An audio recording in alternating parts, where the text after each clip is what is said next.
The Royal Proclamation of 1763 was issued by King George III on the 7th of October 1763. It followed the Treaty of Paris, 1763, which formally ended the 7 Years' War and transferred French territory in North America to Great Britain. 1. The proclamation forbade all settlements west of a line drawn along the Appalachian Mountains, which was delineated as an Indian reserve. 2. Exclusion from the vast region of Trans-Appalachia created discontent between Britain and colonial land speculators and potential settlers. The proclamation and access to western lands was one of the first significant areas of dispute between Britain and the colonies and would become a contributing factor leading to the American Revolution. 3. The 1763 Proclamation Line is situated similar to the Eastern Continental Divide, extending from Georgia to the divide's northern terminus near the middle of the northern border of Pennsylvania, where it intersects the northeasterly St. Lawrence Divide, and extends further through New England.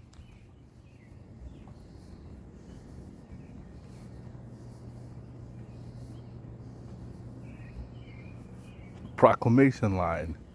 They were not allowed to go west of the Allegheny and Appalachian Mountains. And if I gotta find it, because if I remember correctly, in the Charter of Virginia, okay, they were only supposed to stay 10 miles from the shoreline, or they were only allowed to go 10 miles into the land, and their only purpose was to act as merchants to the Indians.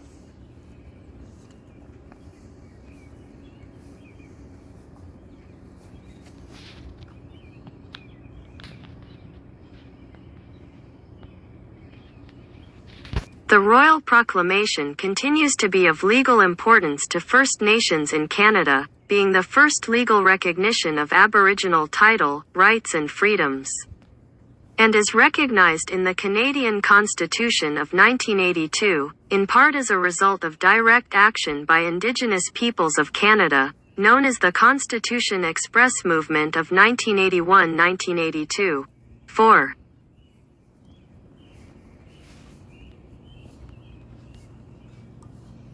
Let's see here. Oh, come on. Don't be like that. The 7 Years' War and its North American theater, the French and Indian War, ended with the 1763 Treaty of Paris. Under the treaty, all French colonial territory west of the Mississippi River was ceded to Spain, while all French colonial territory east of the Mississippi River and south of Rupert's Land, save Saint-Pierre and Miquelon, which France kept, was ceded to Great Britain. Both Spain and Britain received some French islands in the Caribbean, while France kept Haiti and Guadeloupe. 5, 6.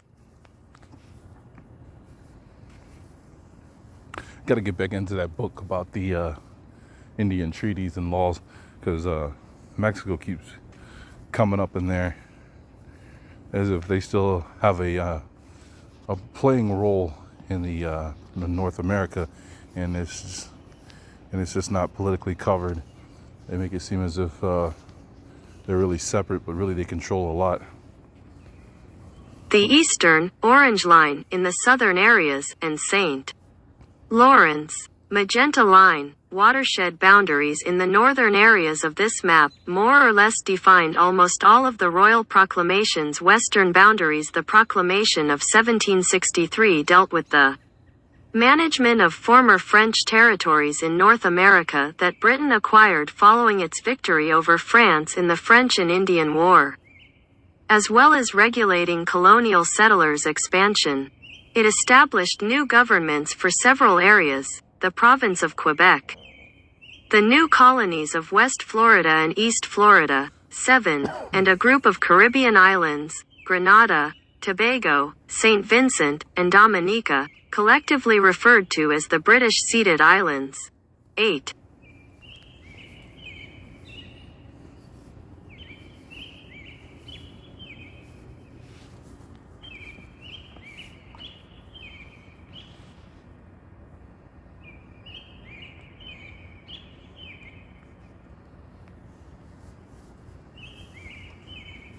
At the outset, the Royal Proclamation of 1763 defined the jurisdictional limits of the British territories of North America, limiting British colonial expansion on the continent. What remained of the Royal Province of New France east of the Great Lakes and the Ottawa River, and south of Rupert's Land, was reorganized under the name Quebec. The territory northeast of the St. John River on the Labrador coast was reassigned to the Newfoundland colony. 9. The lands west of Quebec and west of a line running along the crest of the Allegheny Mountains became British Indian territory, barred to settlement from colonies east of the line. 10. That's a bad map. There we go.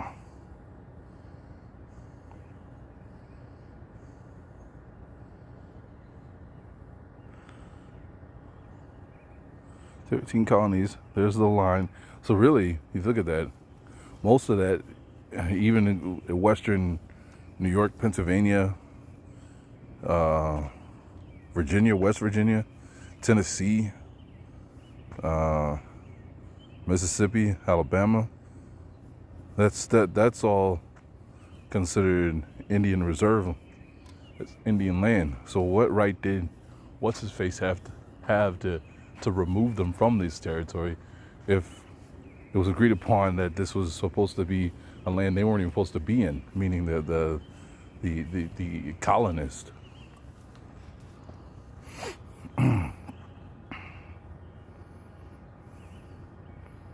Here we go. Come on.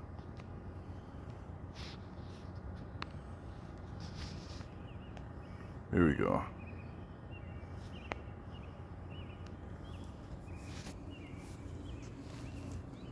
The Proclamation Line was not intended to be a permanent boundary between the colonists and Native American lands, but rather a temporary boundary that could be extended further west in an orderly, lawful manner. 11. 12. It was also not designed as an uncrossable boundary. People could cross the line, but not settle past it. 13. Its contour was defined by the headwaters that formed the watershed along the Appalachians. All land with rivers that flowed into the Atlantic was designated for the colonial entities, while all the land with rivers that flowed into the Mississippi was reserved for the Native American populations.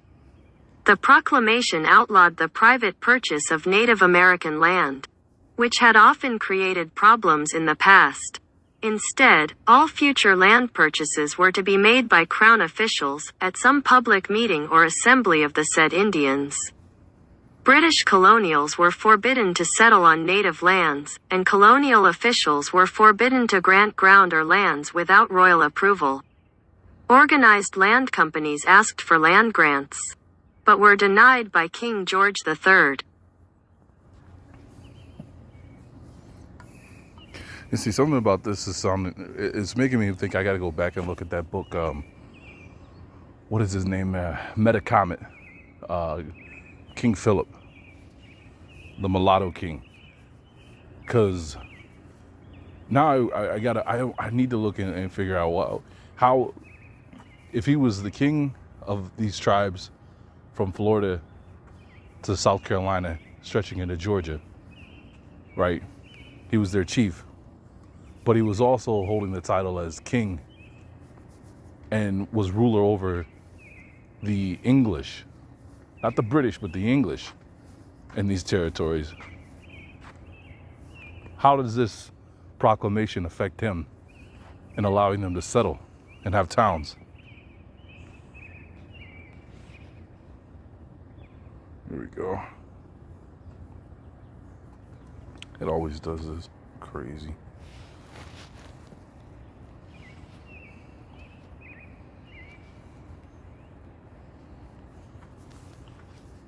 British colonists and land speculators objected to the proclamation boundary since the British government had already assigned land grants to them, including the wealthy owners of the Ohio Company who protested the line to the governor of Virginia, as they had plans for settling the land to grow business. 15. Many settlements already existed beyond the Proclamation line, 16, some of which had been temporarily evacuated during Pontiac's War. And there were many already granted land claims yet to be settled. For example, George Washington and his Virginia soldiers had been granted lands past the boundary. Prominent American colonials joined with the land speculators in Britain to lobby the government to move the line further west.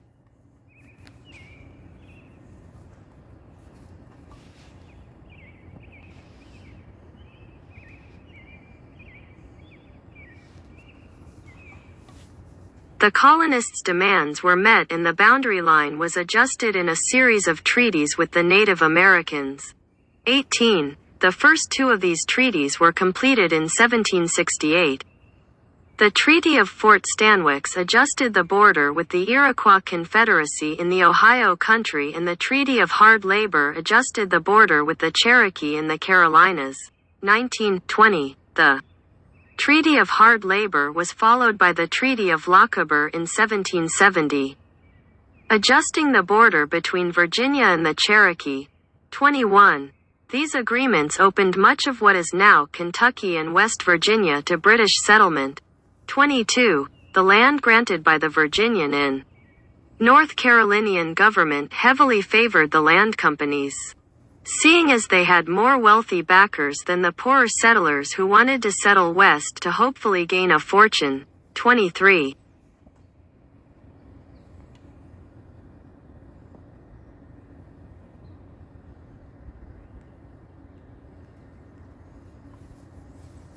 Many colonists disregarded the Proclamation line and settled west, which created tension between them and the Native Americans. 24. Pontiac's Rebellion, 1763 to 1766, was a war involving Native American tribes, primarily from the Great Lakes region. The Illinois Country and Ohio Country, who were dissatisfied with British post-war policies in the Great Lakes region after the end of the 7 Years' War. They were able to take over a large number of the forts which commanded the waterways involved in trade within the region and export to Great Britain. 25. The Proclamation of 1763 had been in the works before Pontiac's Rebellion, but the outbreak of the conflict hastened the process.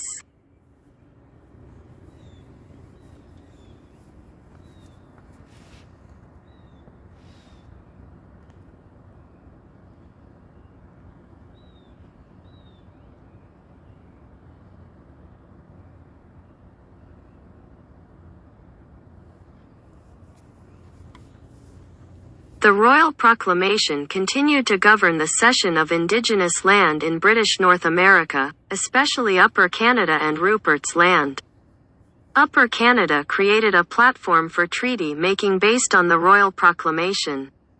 After Loyalists moved into land after Britain's defeat in the American Revolution, the first impetus was created out of necessity.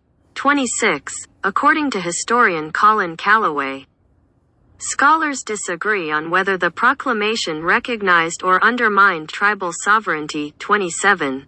Some see the Royal Proclamation of 1763 as a fundamental document for First Nations land claims in self-government. 28. It is the first legal recognition by the British Crown of Aboriginal rights. 29. And imposes a fiduciary duty of care on the Crown. The intent and promises made to the native in the proclamation have been argued to be of a temporary nature, only meant to appease the native peoples who were becoming increasingly resentful of settler encroachments on their lands. 30. And were capable of becoming a serious threat to British colonial settlement. 3.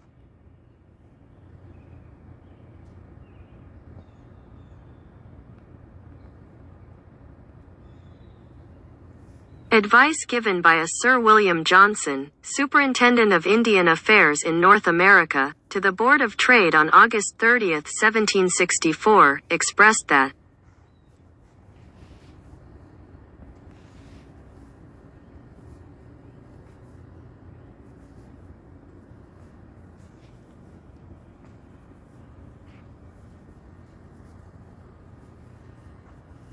The Indians all know we cannot be a match for them in the midst of an extensive woody country, from whence I infer that if we are determined to possess our posts, trade and sea securely, it cannot be done for a century by any other means than that of purchasing the favor of the numerous Indian inhabitants.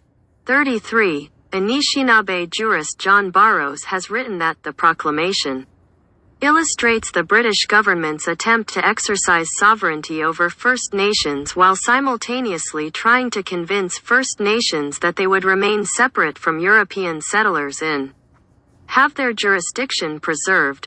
34. Barrows further writes that the Royal Proclamation along with the subsequent Treaty of Niagara provide for an argument that discredits the claims of the Crown to exercise sovereignty over First Nations. 35. And affirms Aboriginal powers of self-determination in, among other things, allocating lands. 36. So I think we'll stop there. You get the point. Yeah, I don't think there's much to be gathered from this. Wait. I might have spoke too soon. Yep, let's finish this off. All right, let's finish it off. Let's see here.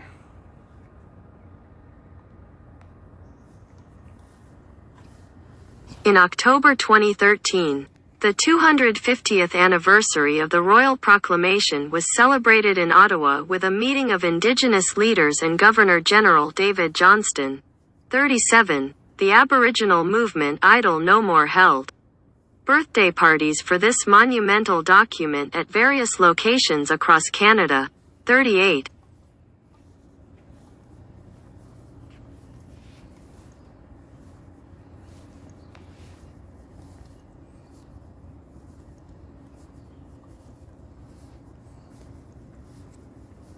The influence of the Royal Proclamation of 1763 on the coming of the American Revolution has been variously interpreted. Many historians argue that the proclamation ceased to be a major source of tension after 1768 since the aforementioned later treaties opened up extensive lands for settlement. Others have argued that colonial resentment of the proclamation contributed to the growing divide between the colonies and the mother country. Some historians argue that even though the boundary was pushed west in subsequent treaties, the British government refused to permit new colonial settlements for fear of instigating a war with Native Americans, which angered colonial land speculators. 39. Others argue that the Royal Proclamation imposed a fiduciary duty of care on the Crown. 40. Age-old story, right? The corporations and corporate greed always move the needle. Man, let's see here.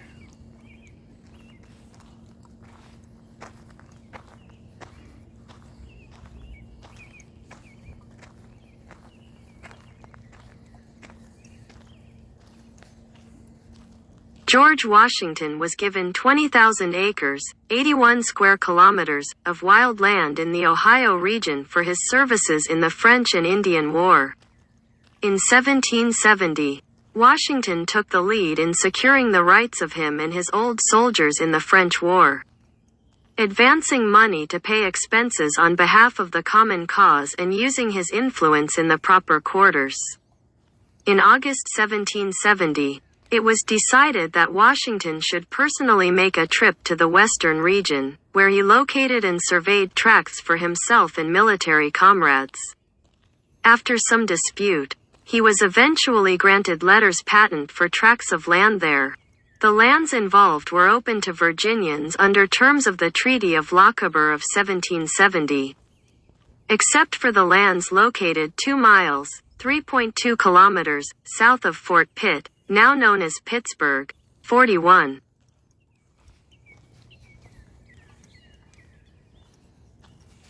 Lochaber Treaty. That's something I should read.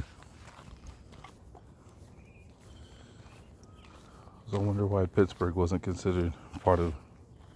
Well, it's probably because it was military. In the United States, the Royal Proclamation of 1763 ended with the American Revolutionary War because Great Britain ceded the land in question to the United States in the Treaty of Paris, 1783. Afterward, the U.S. government also faced difficulties in preventing frontier violence and eventually adopted policies similar to those of the Royal Proclamation. The first in a series of Indian Intercourse Acts was passed in 1790, prohibiting unregulated trade and travel in Native American lands. In 1823, the U.S. Supreme Court case Johnson v. McIntosh established that only the U.S. government, and not private individuals, could purchase land from Native Americans. 42.